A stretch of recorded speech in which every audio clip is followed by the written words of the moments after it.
Oke, kita mulai. Jadi tadi kita sudah banyak membahas tentang reservoir. Sekarang kita ingin tahu performa produksinya. Tadi sempat disinggung tentang performa aliran, performa produksi. Itu yang akan kita bahas sekarang. Oke, dan kita biasanya menyatakan performa produksi lapangan minyak atau sumur minyak itu dengan kita lakukan nodal analisis. Oke, jadi yang pertama harus kita ketahui untuk menyatakan performa dari produksi itu kita memandangnya sebagai sebuah sistem. Makanya kita sebut sebagai sistem performance, ya. Sistem itu tergabung dari beberapa komponen. Ada komponen 1, 2, 3, dan 4. Nah, perbatasan atau interface antar masing-masing komponen dalam dunia perminyakan kita sebut sebagai node. Makanya later on kita sebut sebagai nodal analisis. Analisa pada titik nodal. Nah, kemudian pada komponen 1, ya, misalnya komponen 1 dia punya performa. Oke. Dan kita merepresentasikan performa dari komponen 1 itu dengan yang kita sebut performance curve, kurva performa. Dan dalam dunia minyak yang paling cocok merepresentasikan performa itu adalah tekanan dan laju alir. Always, ya, tekanan dan laju alir, tekanan dan laju alir. Dan kalau kita plot performa dari komponen 1, performance curve-nya seperti ini. Oke. Dan bagaimana dengan komponen 2? Komponen 2 yang ini. Oke. Kalau kita plot performance curve-nya, dia seperti ini bentuknya. Again, flowing pressure versus flow rate. Nah, kalau kita melakukan nodal analysis di titik perbatasan antara 1 dan 2, maka ketika kita lakukan analisis secara barengan antara 1 dan 2, kita cari cross section-nya, intersection-nya di titik ini, ya. Jadi titik ini atau analisis ini merepresentasikan performa dari sistem yang tersusun dari 1 dengan 2. Oke, ini pengantar dari kita menyatakan performa dari reservoir atau sumber minyak. Ya, jadi titik ini itu kita ambil, kita lakukan analisis pada titik ini. Oke, nah pada dunia minyak, lapangan, reservoir, atau production performance oil and gas, komponen-komponen tersebut itu adalah reservoir, sumur, pipa atau flow line, dan juga stasiun di permukaan. Oke, jadi komponen 1, 2, 3, dan 4 itu sekarang adalah reservoir, wellbore, flow line, dan field station.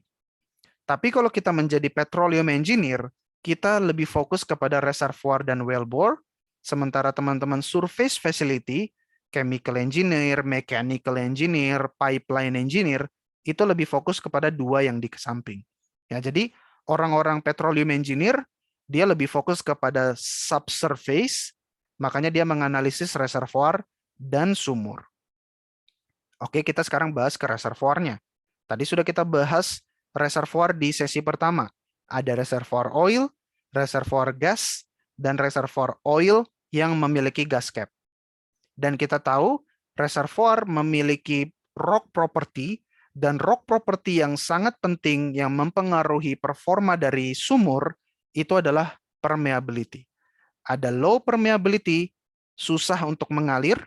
Ada high permeability, alirannya deras. Nah, kita mengetahui permeability itu dari mana? Dari yang kita sebut sebagai log analysis.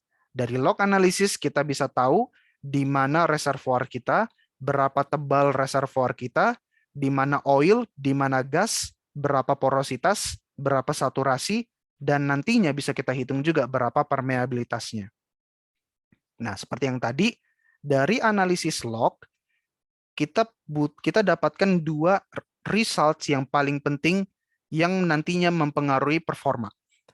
Yang pertama, permeabilitas. Tadi sudah jelas, ya, sudah dinyatakan. Permeabilitas itu berpengaruh sekali terhadap laju alir. Tapi ada satu lagi, yaitu tebal reservoir. Dan nantinya tebal reservoir dan permeabilitas reservoir akan muncul dalam persamaan matematika. Jadi kalau ditanya, bagaimana kita bisa mengetahui performa sumur atau performa reservoir? Jawabannya adalah kita harus tahu dulu berapa tebal reservoir kita, berapa permeabilitas reservoir kita. Dan bagaimana kita tahu itu? Ya, kita dapatkan dari log analysis. Nah, tadi juga sudah dibahas viskositas. Jadi yang paling berperan dalam performa sumur minyak, sifat fluida yang paling berperan itu adalah viskositas. Nah, viskositas ini sudah kita paham sekali, itu adalah ukuran resistance fluid untuk mengalir. Jadi kalau water misalnya, dia viskositasnya 1 centipoise, dia kita sebut low viscosity, gampang mengalir. Tapi kalau madu misalnya, dia centipoise-nya sampai 12.000, dia lebih sulit untuk mengalir. Oke, jadi itu adalah perbedaan antara low viscosity dan high viscosity. Nah, dari sifat-sifat reservoir kita bawa ke performa reservoir. Ya, dari sifat-sifat reservoir kita bawa ke performa reservoir. Dan kita menyatakan performa dari reservoir itu dengan satu parameter baru yang kita sebut sebagai productivity index atau PI. Nah, PI atau productivity index itu adalah ukuran dari kemampuan sumur untuk memproduksi fluida dari reservoir. Simbolnya adalah J. Kita bisa dapatkan J dengan gampang dengan melakukan well testing, dan kita ukur berapa laju alir QO dibagi berapa differential pressure dari tekanan reservoir dikurang tekanan flowing. Dapatlah Q dibagi delta P, itu memberikan nilai productivity index bagi kita. Tapi secara analytical, kita juga bisa memprediksi nilai J dengan data-data sifat-sifat reservoir. Bagaimana caranya? Yaitu di sini. J itu adalah suatu faktor konstanta dikali ini dia, permeabilitas dan ketebalan. Seperti tadi di slide log analysis, saya bilang kita bisa dapatkan permeabilitas, kita bisa dapatkan ketebalan, dan dari sini kita bisa dapatkan berapa productivity sumur kita. Oke?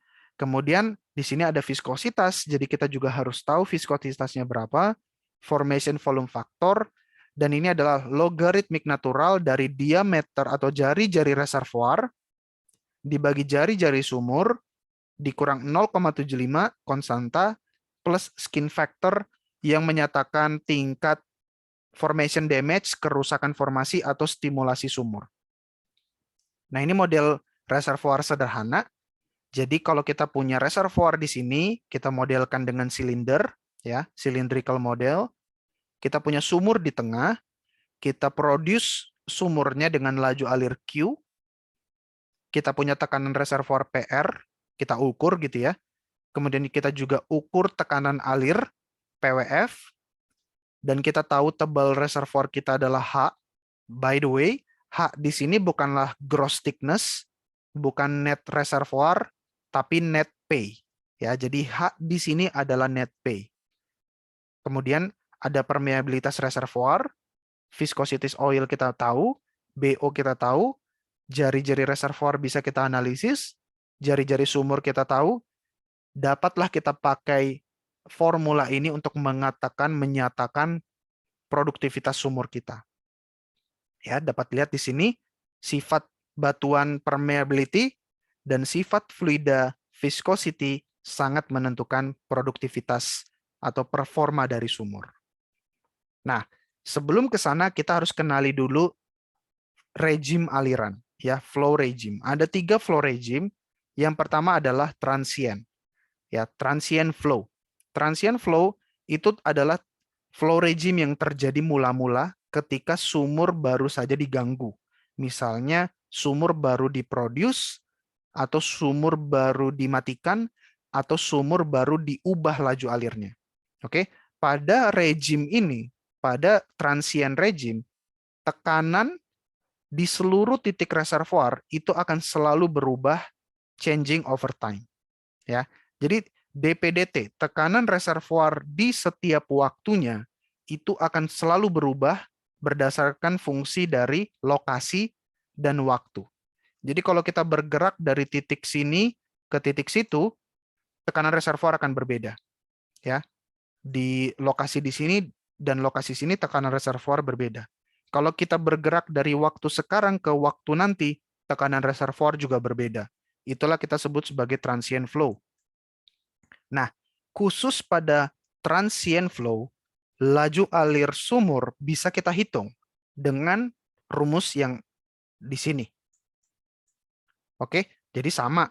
Ada permeabilitas, ada ketebalan reservoir, ada delta pressure, ada BO, ada viscosity, ada semua, tapi ada unsur waktu di sini. Oke, dan dapat dilihat waktu ada sebagai penyebut. Artinya dengan T semakin tinggi, Q akan terus turun. Itulah performa dari transient flow.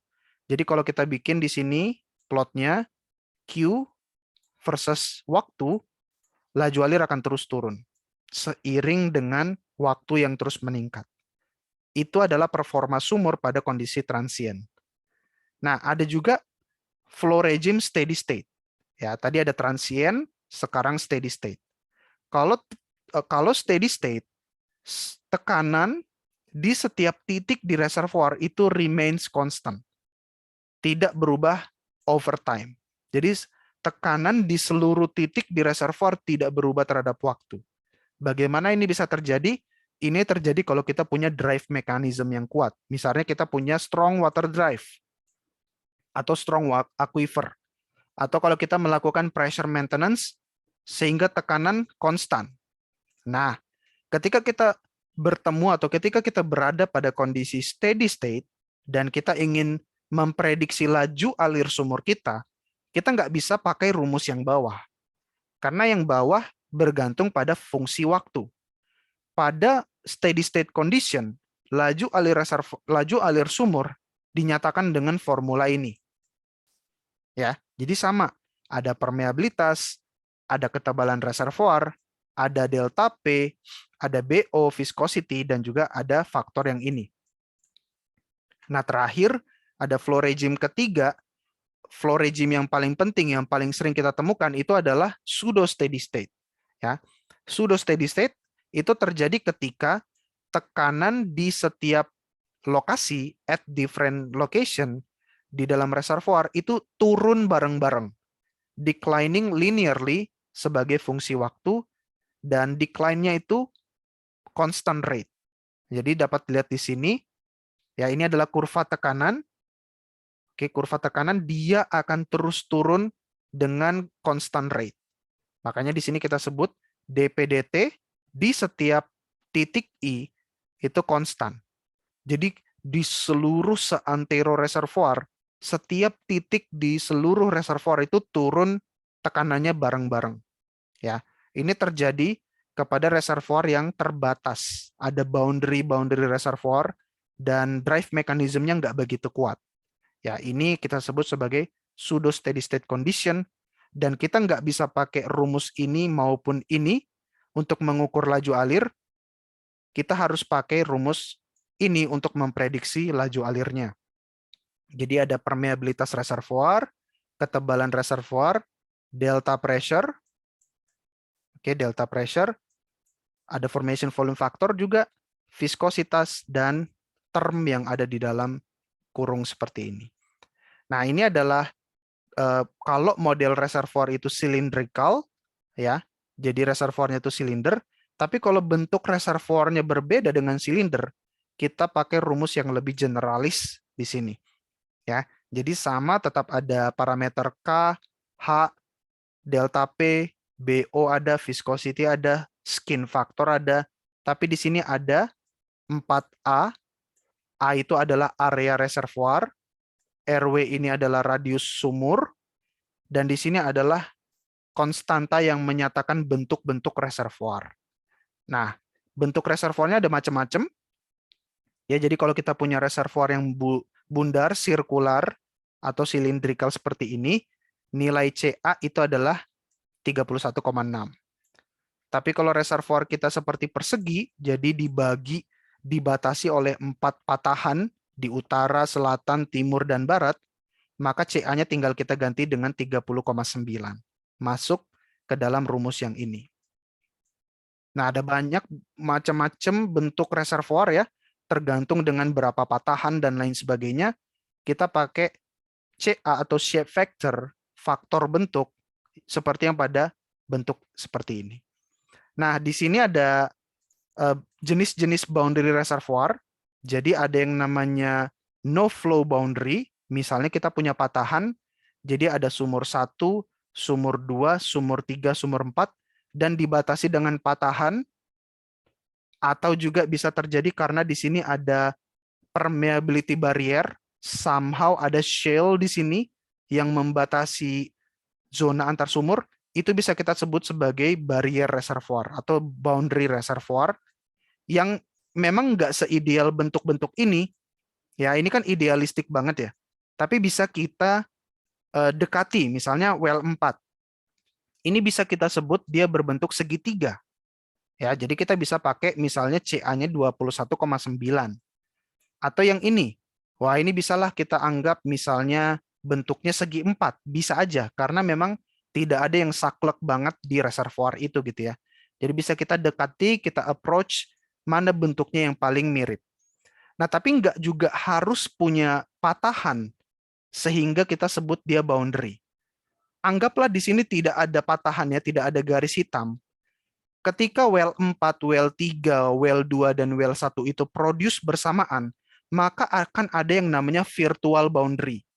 Kalaupun tidak ada patahan, tapi karena di sini dia produce bareng-bareng, narik oil bareng-bareng, maka somehow akan ada virtual boundary di sini.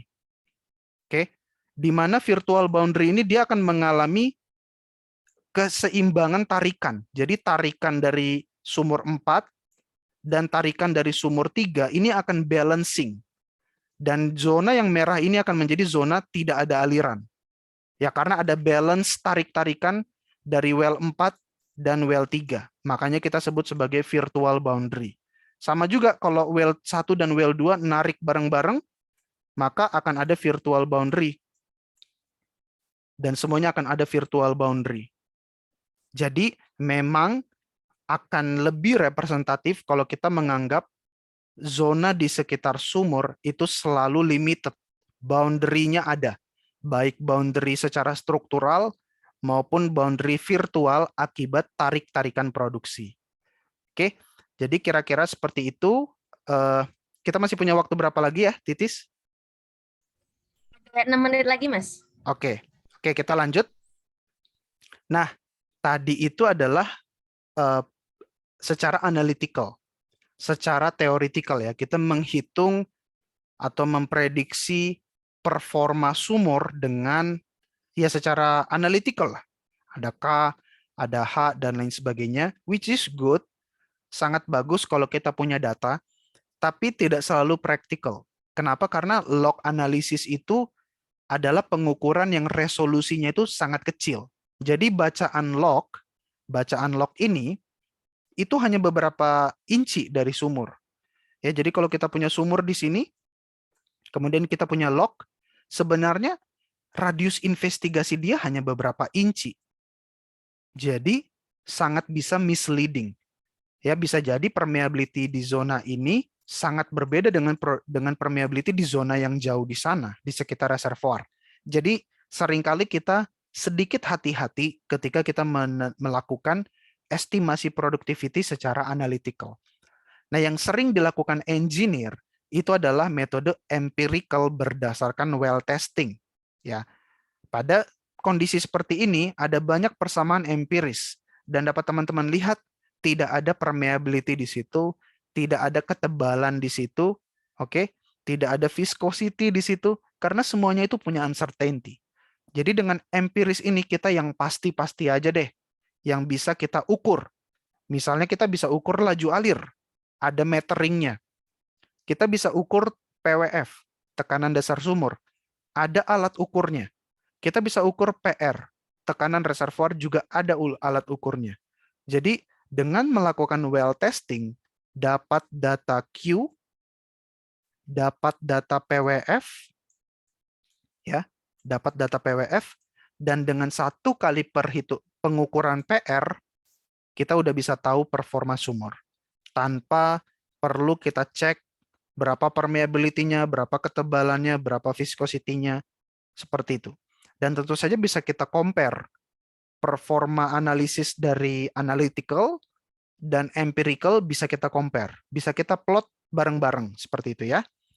Nah, ada banyak persamaan, ada Vogel, Huygens, Standing, Fedkovich, yang kalau kita plot mirip-mirip ya.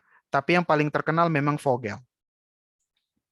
Oke, jadi dengan Vogel equation kita bisa merepresentasikan performa dari aliran hanya dengan 3 data.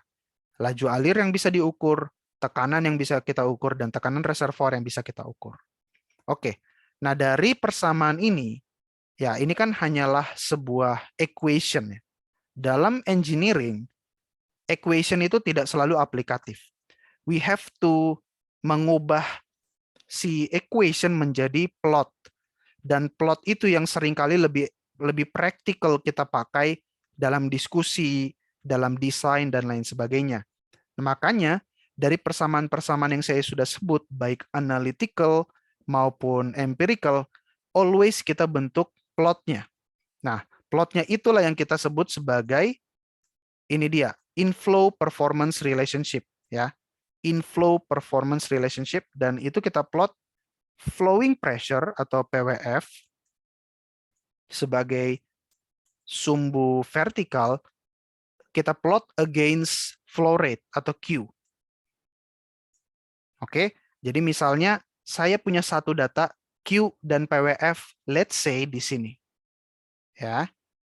Saya punya Q, PWF. PWF. Satu titik. Satu titik saja cukup untuk bisa mengkonstruksi plot ini. Dengan apa? Dengan memakai persamaan ini. Jadi saya punya satu titik pengukuran, saya punya persamaan, saya bisa plot seperti ini. Oke, jadi apa sih gunanya plot ini? Gunanya seperti ini. Misalnya dari pengukuran saya dapat laju alir seperti ini, pada tekanan seperti ini, dan saya punya plot seperti ini, maka saya bisa gampang. Saya bisa bertanya, kalau di sini adalah misalnya ya, laju alirnya 1000, dan maksimum di sini saya bisa hitung adalah 4000, maka ketika bos saya bilang, naikkan produksi menjadi 5000, saya akan menjawab tidak bisa, Pak. Kenapa tidak bisa? Karena performa dari sumur berdasarkan plot, dia maksimum hanya 4000. Jadi tidak make sense kita minta 5000. Tapi kalau Bapak ingin memproduksikan menjadi 3000, possible. Saya tinggal naikkan saja produksinya. Saya akan besarkan saja kerannya, jadi saya bisa mendapatkan laju alir 3000. Ya. Jadi seperti itu, dengan kurva produksi, dengan kurva IPR, kita bisa tahu bergerak ke laju alir berapa sumur kita mampunya. Ya, misalnya kita bisa produksi dengan 3000, that's good, kita produce seperti itu. Nah, atau misalnya kalau saya mau jadi 5000 bagaimana dong? Oh, saya harus lakukan stimulasi supaya flow-nya menjadi seperti ini IPR-nya. Nah, dengan seperti ini saya bisa menyentuh 5000. Berarti ada treatment yang harus saya lakukan, misalnya saya lakukan stimulasi. Seperti itu ya. Atau misalnya dia originalnya seperti ini, tapi setelah saya testing lagi di 1 tahun berikutnya, kenapa kok plotnya menjadi seperti ini, jadi lebih kecil. Jadi maksimum hanya let's say 800. Oh, terjadi kerusakan formasi, terjadi plugging, mampet, sehingga kurva produksi saya menurun. Seperti ini. Dan saya akan melakukan stimulasi untuk memperbaiki performanya. Oke, jadi seperti itu untuk konstruksi dari plot IPR. Mungkin kita bisa lanjutkan bagaimana well testingnya di sesi berikutnya, seperti itu.